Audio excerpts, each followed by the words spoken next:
Crinkle the camera zooms out from what looks like rustling autumn leaves, but they are Pippin's wiggly orange feet. Pippin the penguin opens his beak and announces proudly, "Moo, sad horn, wah wah wah." He blinks. "Wait, that's not right." He tries again. "Nay," another sad horn. He stares at his feet. "These are definitely leaves. I'm a giraffe." Pippin stretched his neck up, but it stayed exactly the same size. He frowned. Must need more practice." He tried again and again. Dramatic pause, nothing. His neck was still. Penguin. He sat down, hugged his flippers around his knees, and stared at the moon already faint in the morning sky. "Maybe tomorrow," he whispered. But tomorrow felt very far away. That afternoon, Pippin wobbled toward the savannah on 4 very tall orange socks. "Wobble SFX, look at my leaves," he announced to 3 puzzled giraffes. The tallest one, Geraldine, bent her neck down like a slow-drawn question mark. "Those are socks," she said kindly. Pippin's flippers drooped. "Then why do I love treetops so much?" Geraldine had no answer for that. Pippin tried to eat acacia leaves. He jumped. He stretched. He even tried to climb Geraldine's leg like a fuzzy tree trunk. Bonk SFX, the leaves just laughed at him from way up high. "Too short," muttered a meerkat. Pippin sat in the dust, orange socks crumpled around his ankles and felt smaller than a pebble. He missed the ice. He missed something he couldn't name. A wise old owl named Hootimer perched on a nearby branch, adjusting his spectacles. "Did you know," he hooted softly, "that giraffes are 18 feet tall, but penguins can swim 20 miles an hour?" Pippin looked at his flippers. 20, confirmed the owl.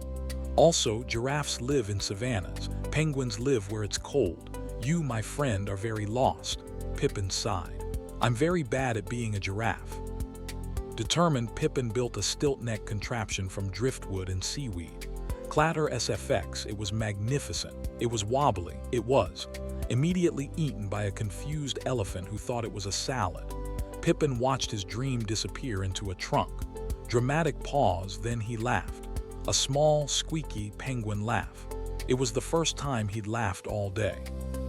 Pippin held a giraffe meeting under a baobab tree. He sent invitations. He made leaf-shaped cookies, but the only attendees were 5 penguins who had waddled in by mistake looking for fish. "We thought this was a fish meeting," said one. Pippin stared at his own kind, round, flapping, utterly un-giraffe-like. "Do you ever wish you were taller?" he asked. They all looked at each other. "We wish we had more fish," said another. Pippin hugged his sock. It didn't help. That night, Pippin sat alone on a riverbank. The moon was full and silver, and its reflection stretched long and thin in the water like a giraffe neck. Pippin reached out to touch it. Ripple SFX, the reflection broke into 1,000 shiny pieces. "I just want to belong somewhere," he whispered to the water. And then he looked down at his wings. They were built for swimming, not reaching, swimming. The thought felt strange, new, almost scary. Pippin waddled back toward the snowy hills, but a sudden hot wind made him pause. He turned and saw a plume of dust rising from the savanna grass. A lost ostrich chick named Ollie was running in circles, crying because she couldn't fly like the vultures overhead. Pippin handed her 1 orange sock as a neck warmer. "You don't need to fly to be wonderful," he said. Ollie stopped crying. Really," said Pippin, and he almost believed it himself. Whoosh, a cry cut the night. A baby giraffe, little Kip, had slipped into the river and was being swept downstream. The adult giraffes galloped along the bank, but their long legs couldn't wade deep enough. Their necks couldn't reach. Geraldine trumpeted in panic. Pippin didn't think. He dove. Splash, the water was cold and fast and exactly like home. Pippin swam like a torpedo with flippers, 20 miles an hour. He caught up to Kip and nudged the shivering calf toward a sandbar. The current fought him. His lungs burned. But his wings, his penguin wings, cut through the water like they were made of silver. Panting SFX, he pushed and pushed until Kip's wobbly legs found solid ground. The baby giraffe was safe. Geraldine bent her neck down so low her nose touched the sand. "You saved him," she breathed. "You, a penguin." The other giraffes gathered in a circle of long legs and gentle eyes. "We couldn't reach," said one. "But you could swim," said another.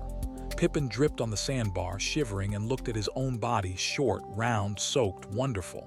"I'm really good at this," he whispered, and this time he believed it. Hootmer appeared, adjusting his spectacles. "Emperor penguins," he announced to the crowd, "can dive deeper than any bird, 500 meters. That's taller than the tallest giraffe stacked 3 times. Pippin puffed out his chest, not tall but deep. The giraffes cheered with their strange, coughing laughs. Kip licked Pippin's head. It tickled. The next morning, Pippin slid down a snowy hill belly first, whoosh, and splashed into the sparkling ocean. Whoosh, splash, he spun in the water, flippers spread wide, laughing. Geraldine watched from the cliff above, her neck a gentle arc against the sky. "You don't need to be tall to reach the sky," she called down. Pippin surfaced, grinning. "I know, I just need to be me."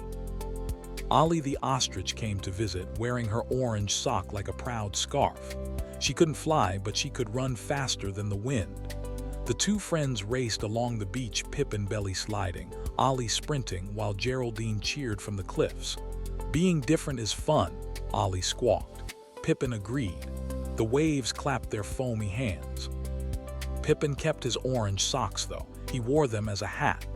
"They're still kinda leaves," he told a confused fish.